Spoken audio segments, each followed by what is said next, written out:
We're going to look at using the law of sines to solve different kinds of triangle problems.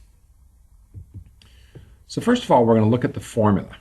So we have a triangle that's labeled ABC, and we want to go over and see about finding some pieces. So the formula that you see for law of sines is sine of A over A equals sine of B over B. Now, this can be a little confusing because we have A here and A here. Well, notice this is a capital A, and then this is a lowercase a. So what happens here, opposite the side of the angle, so if I have angle A, the opposite side is labeled little a. Angle B, the opposite side is little b. So it says sine of an angle divided by its opposite side is equal to sine of a different angle over its opposite side. Now likewise, we could do C over C, and often you will see our formula written this way. Now all we really need to use when we do this is this idea right here. Okay, so when do we use it? Well, the big time to use it is anytime you're given two angles. It's like angle, angle, side, or angle, side, angle. If you have two angles and some other side, one, I can always find the third angle. So that part's going to be easy.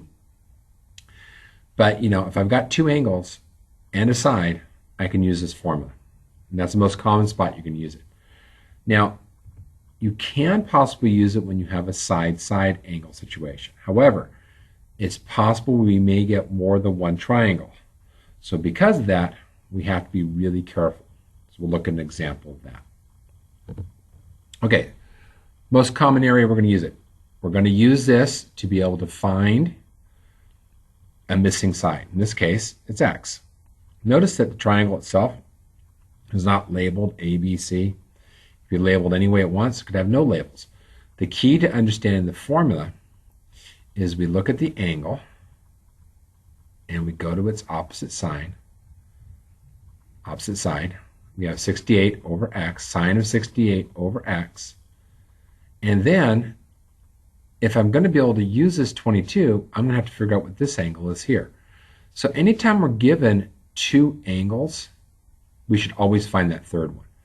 So 68 plus 52 is 120. Subtract that from 180. My missing side is 60. So now I can say sine of this angle over 22. So sine of 60 over 22 is equal to sine of 68 over x. Doesn't matter the order you do it, just you want to make sure that you do sine of the angle over its opposite side equals sine of a different angle over its opposite side. You could flip it around. You could do the side over the sine of the angle. And some students like to do that when they're solving for a missing side, but this is a nice, easy way to remember it. Okay, cross multiply. So I have x sine 60 equals 22 sine 68. My advice is not to try to calculate these out into the final step. So we're going to do 22 times the sine of 60, and depending on the type of calculator you have, some you have to hit 68, then hit the sine button. Some of you will type sine and then put in 68. If it displays, that's the way it's going to look. If you're using a graphing calculator, you just type it in pretty much the way it looks. Make sure you remember to close parentheses, because this is like having parentheses around these terms, and then you can calculate it out.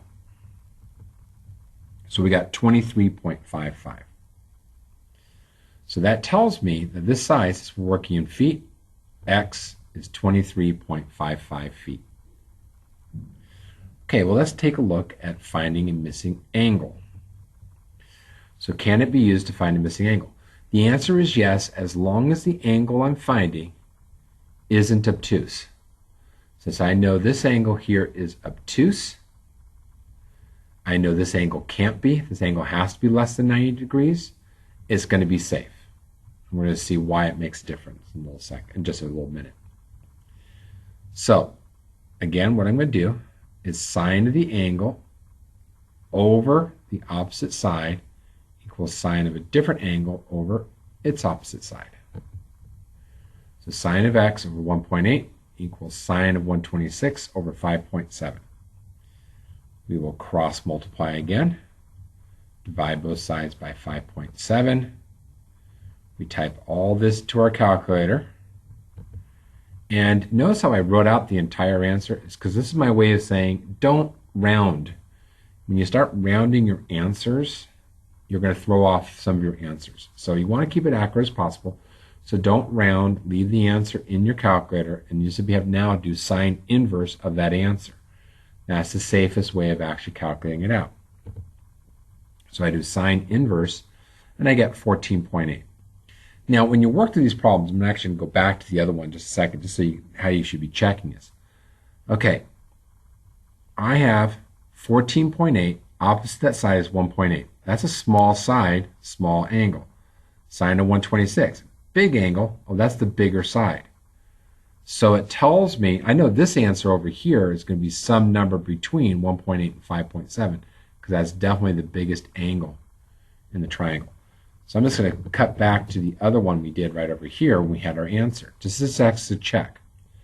The side opposite the biggest angle has to be the biggest. So 68 degrees is the biggest angle. That's 23.55. That's bigger than 22. I know this side is going to be the smallest because these won't necessarily be drawn to scale. So that's going to be important. Okay, so let's take a look at why working with law of sines and finding a missing angle is a big deal. Okay, so let's say we have this triangle and we've already solved part of it. We've got the three sides. I have one of the angles. Now I got to find these other two missing angles. We're solving the triangle. Well, let's say I decided to use law of sines to find out what x is. Well, I do sine of 18 over 9. So get sine of 18 over 9 equals sine of x over 22. Cross multiply. Do type in 22 sine 18 over 9 in your calculator. Do sine inverse. And I get 49.1 degrees. Okay, well, you may observe, it says, well, just looking at this, that's definitely over 90, it looks like. But, hey, maybe it is 49.1 degrees. That's possible. This side is bigger. That's 22 compared to 9. Okay, so that's bigger. But I should find out what y is. Now, take a look at what y is. Y is 122.9. If that's 122.9, this side has to be the biggest in the triangle. It's not, so I know that's incorrect. Now, some students will make this mistake and think, oh, I just got them backwards. So x is 122.9 and y is 49.1. And it doesn't work that way. So you just can't say, oops, I just did them in the wrong order. It says, no, now let's go and find y first this time. So I did sine of 18 over 9 is sine of y over 15. So if I'm using law of sines to find a missing angle, I'm going to make sure that angle I'm finding is less than 90 degrees. This angle is definitely less than 90 degrees. It's not the biggest angle. This is the one I don't want. This one might be over 90 degrees. It might be. It may not be. So I'm going to do sine of y over 15 equals sine of 18 over 9, multiply by 15. So I get 15 sine of 18 over 9 equals sine of y. When I do inverse sine, I get 31 degrees. So that's 31 degrees.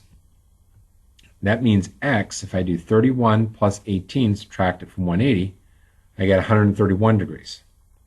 Now, on your calculator, what you should do, just to see the difference and why this is actually happening, if I do sine of 131, if I do sine of 131, I get 0.75479 ... Okay, if I do sine of 49,